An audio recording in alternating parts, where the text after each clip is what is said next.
What the hell is Sauce Sports or whatever that last call was talking about? What the hell is that? Guys are from Free Love, man.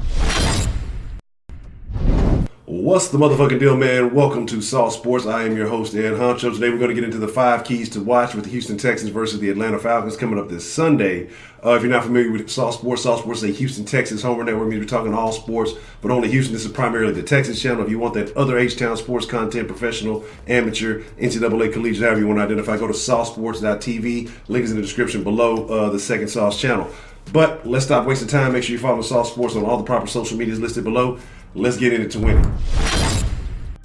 So y'all know how it goes when we do the 5 keys, man. We go from 5 to 1. 5 keys not necessarily in any particular order, but maybe kind of what is least important, maybe the most important. I mean, they're all important.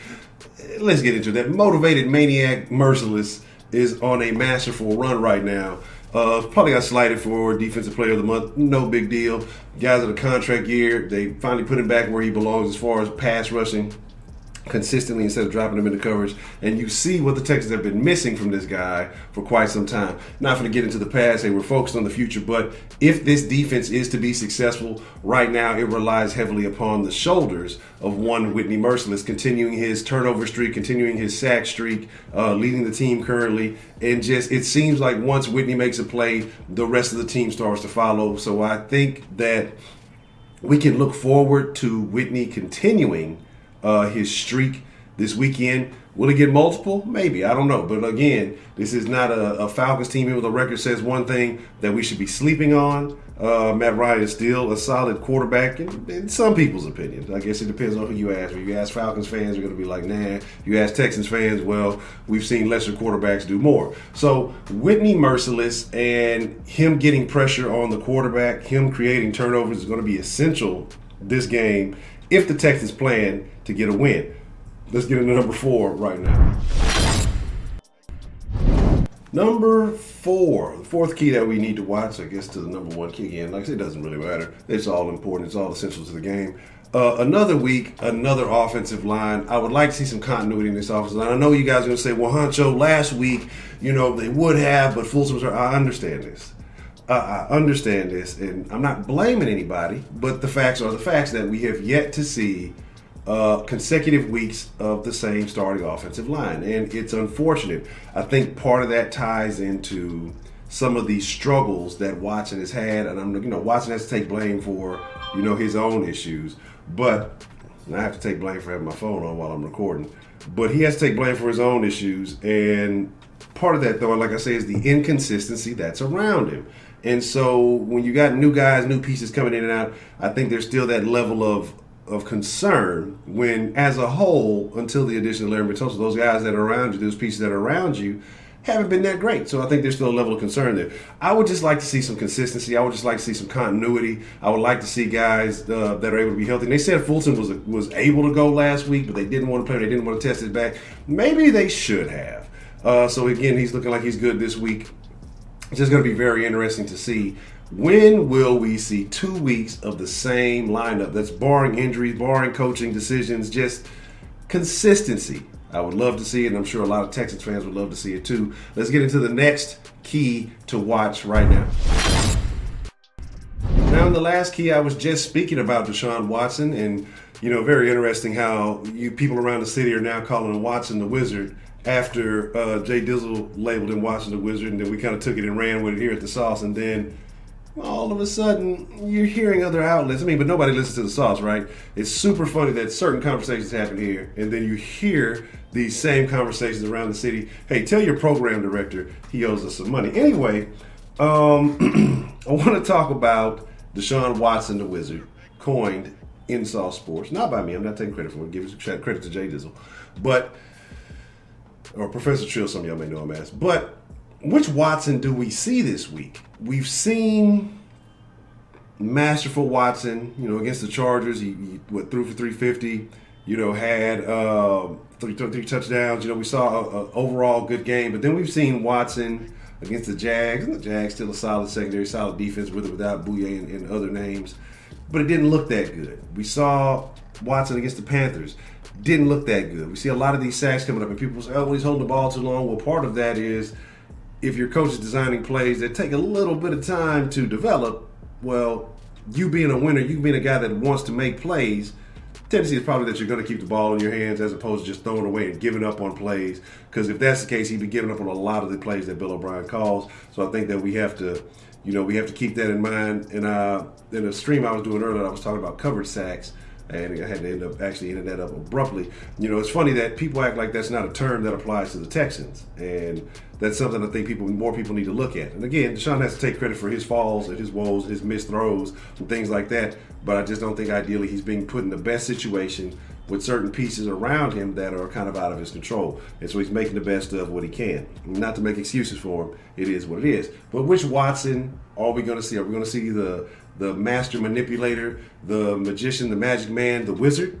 Or are we going to see a Deshaun that's just not quite comfortable, the guy that doesn't get into a rhythm, the guy that doesn't really, he makes a play here and there, but it's just not consistent throughout the game. So I think there's a lot of pieces, a lot of things that we have to watch when it comes to Deshaun. It's going to be very essential that a good Deshaun shows up, because I think that we're going to be seeing an offense that can put up numbers against this Texas defense, but we're going to get into that in the next key, so stay tuned.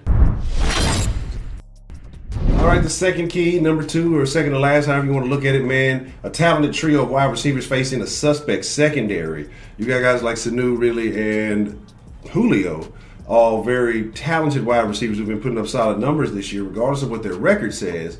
All guys who can probably make plays on the Texans, especially with the Texans been giving up a lot of cushion this year. The ups and downs of rookie Lonnie Johnson, he makes plays, he kind of blows plays, and there's a lot of questions. I think he's a little aggressive. I have no issue with it, but the league is getting softer by the day, so some of these penalties that he gets called on him, I think, are bullshit. But in the eyes of the league, he's a little bit aggressive. I think guys will be able to take advantage of that. Again, an older J. Joe playing off, and I think a lot of that's to blame on Rack and Cornell and his scheme, if you want to even call it that. And these are not guys that you can give a cushion to and try to keep in front of you, because these are guys that can make plays on you. These are guys that can beat you, especially if you got one-on-one. They'll find holes in the zone, or however you ever want to you want to line up. So again, and a guy like Matty Ice, who has been a veteran, again, so to you Falcons fans may say no bueno, but Texans fans may say we've seen worse quarterbacks do more damage. So if this Texans defense cannot stop these guys, expect them to have a field day. And this defense as a whole, not just the secondary, has given up star players, have given them a lot of yards the last few weeks. You saw Keenan Allen go for 183, I think 2 touchdowns. If he can do that, imagine what Julio can do. Again, with 2 other talented wide receivers in the mix with him. Again, I have my concerns. I'm a little bit worried. We can talk about McCaffrey. I think he had 179 total yards, and that's offensively and running the ball, so not just the receivers. But star players have been making plays against this defense lately, especially receivers in the receiving game. It's going to be very interesting to see what the Texans are able to do if they can stop Jones, Sanu, and Ridley. I think it's going to be a tough task. If they can successfully complete it, then we have a good chance in this game. If not, it may get ugly early, and this may be where the Falcons kind of find them a rhythm and get back on track as far as trying to get their shit together for this season. But let's get into the number one key. Number one key. I don't play piano. I don't know. Let's get into that right now. And the number one key to this Texans-Falcons game is this shirt. Go get you one. What the hell can you see? What the hell is Saw Sports? No, all jokes aside, but go get you one of those out of the Saw Sports shop. You know what I'm saying? Get you some of that fly Saw Sports attire. But seriously, the number one key to this game is Bill O'Brien. And I know a lot of you, you just too tough. A lot of y'all just don't want to take it for what it is. Again, I'm not in the business of making excuses for people who have had plenty of opportunities. Bill O'Brien has shown since day one that he has been inept when it comes to time management. So it's like we're talking about the many hats of Bill O'Brien when we speak on this. Is you can talk about Bill O'Brien, the coach, making poor management decisions as far as time management, personnel, or whatever you want to call it at certain times within the game. We can talk about Bill O'Brien, the offensive coordinator, who's calling plays. Again, having Hopkins, your all-pro wide receiver, instead of having him catching passes, you have him throwing passes across the field. Again, throws that most quarterbacks wouldn't dare make. But hey, why not? We tried it before. It was successful a few years ago. We've seen other teams do it. Why not us in the red zone? And then you have the hat of Bill O'Brien, just the overall guy and his personality. The picking of the wrong times, I guess. I complain about aggression or being aggressive, but sometimes, finessing it works, and I don't know if he has a sense of that. You heard the commentator say it a lot, and I think that this is an issue that he's been dealing with, not having a feel for the game. When the running game is working for you, you get away from it. When you have a clear advantage of the passing game, you run the ball up. I just don't think he has a real sense of the game. I wonder how much of the game that he comes into this with this scripted plays, and then when is he actually seeing what's going on and making adjustments? I don't think he ever makes adjustments, honestly. It's rare that you see the Texans do. The only adjustments the Texans ever make is if they come out and they get an early lead and then they get more conservative. And I don't even think that's an adjustment. That's just part of their game plan. Hey, if we can jump out early, then we'll play more conservative and hope to run the clock out. The man only wants to play a half of football, honestly. And I guess he has to pick and choose which half he wants to play. You start getting beat early, then you try to play your second half of football. You jump out to an early lead, and then in the second half, you just regret. I don't know. I'd love to see a consistent, not just him, but from Cornell too, a complete game. From start to finish, you jump out fast instead of these slow first quarter starts. And, put your foot on the opponent's neck. Make them play your game. I've been saying this every week. Make an opponent play your game instead of trying to play their game. And then when it comes down to the last minute of the game, you're hoping and praying that things work out in your favor. Last week, comes down to the last minute of the game, you've blown 2 timeouts on a bullshit challenge. And the fact that you didn't have the proper personnel out there, so you have to waste a timeout instead of taking the penalty. And then you put your quarterback, who is a guy that presented in those tough situations, even if he may not have had a bad game, you could have given him an opportunity to still win late, but because you have no timeouts, you miss out on that. And so again, that's putting more burden on Deshaun's back. And again, Deshaun has to take credit for his own faults.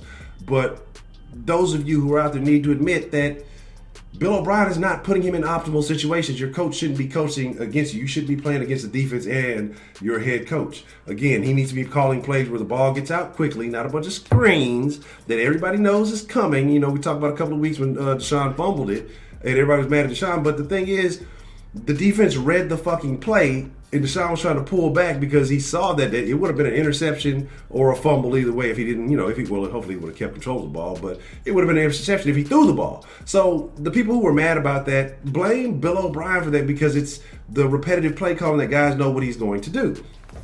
Again, lot of fingers. I got like 10 of them. Well, I don't know if thumbs count, but I got like 4 fingers on each hand. We can do a lot of pointing where a lot of blame goes, but hey, with much power comes much responsibility.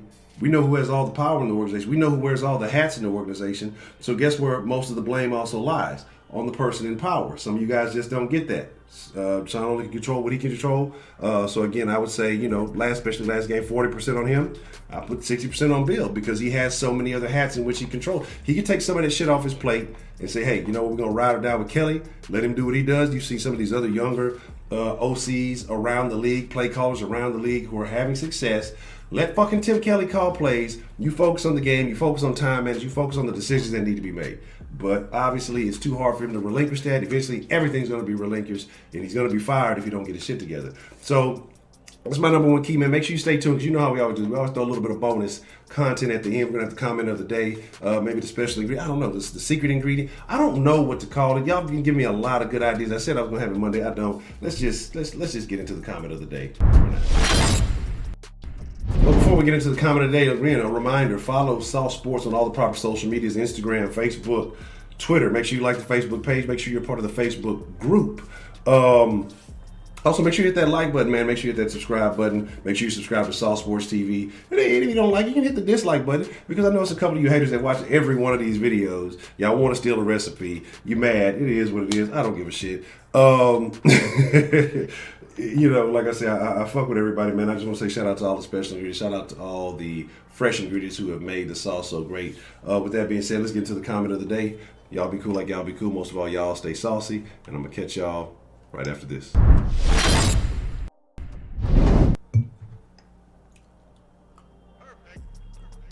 You can't get that anywhere. Comment of the day, man. Let's get into it. This one comes from Curry Road, Get Money Gang. He says, if this team scores anything less than 24 points, it's panic mode time for the Texans. And I agree with you. I know people love the win is a win. That sounds excellent. You take them on the record. You use them. Hopefully you get a chance to get to the playoffs if you accumulate enough of them. But the way you win does dictate what type of team you are. For some reason, people just don't want to acknowledge that. You have teams who are putting up dominant wins, 2-3 score leads, as opposed to a team who's getting by on 1 point, one score, coming down to the last minute, almost giving up plays, missed field goals, whatever it may be. That just shows you that you're right there. Yeah, you're competing, or maybe you're getting lucky, or maybe you're not. Some of those games have to do with even competition and just who gets a little bit luckier. Dominant teams are putting their foot on the necks of competition and making them have to play their game. And that's something I've been saying about the Texans the entire year. And the fact that you've yet to see that, it makes you concerned. It's the fact that you've seen essentially two rookie quarterbacks. You saw Gardner Minshew, who was getting his first start, and you saw Kyle Allen, who was getting his third start. You were able to make this guy turn the ball over 3 times. You made Minshew turn over a couple of times. Your defense is getting you strip sacks on these guys, but your offense can't put points on the board. It makes you question things. You can talk about Deshaun not being good in those games, but then you have to talk about, well, the plays that are being called, you being a head coach, you being all these things, seeing and supposed to have familiarity, supposed to be a QB guru, having familiarity with your players and putting them in the best situation. Okay, well, this right now he's not looking good. Let's change some things up. Let's find a way to get the ball out of his hands quicker. Let's find a way to take what we can get, whatever it may be. But instead, you just kind of live and die by the sword, if you want to put it that way. My thing is this: this team needs to put up numbers. This team needs to play their game. It's going to be important whether or not Kenny Stills is available. That's a key. I guess I could have, should have, would have addressed, but we'll find out how that goes. But essentially, if this team is not putting up numbers, it is a disappointment. For you to talk about, this great offense that you have, or you're supposed to be this skilled offensive mastermind, we've almost never seen it. The only time you really saw it was when you implemented a lot of the Clemson looks for Deshaun, and it was excellent. So if that was working then, why get away from that? Can anybody, that's the comment I would like to have. Leave a comment if you've stayed to this part. Why would you go away from what is working? Is that pride? Is that ego? Because to me, I think if you're having success with something, what's the saying? If it ain't broke, don't fix it. Well, Bill O'Brien, I guess he thought, hey, well, this is working way too well, but I didn't come up with it. Let's downgrade this so I can complain about it. Again, I'd love to know your takes. Sauce is all the fresh ingredients, whether you agree or disagree. Everybody's opinions are welcome here. I am your host, Ed Honcho. Hit that subscribe button. Shout out to Curry Road Money Gang. Appreciate the comment of the day. If you would like to be a comment of the day, just leave a comment under this video. And like I say, I will pick the most relevant comment, either at random or just however it may be. Or if it's an interesting question, the more interesting the question, the more likely it gets picked. But with that being said, Sauce Nation, y'all be cool like y'all be cool. Y'all are the freshest motherfucking ingredients. Most of all, y'all stay saucy. Perfect.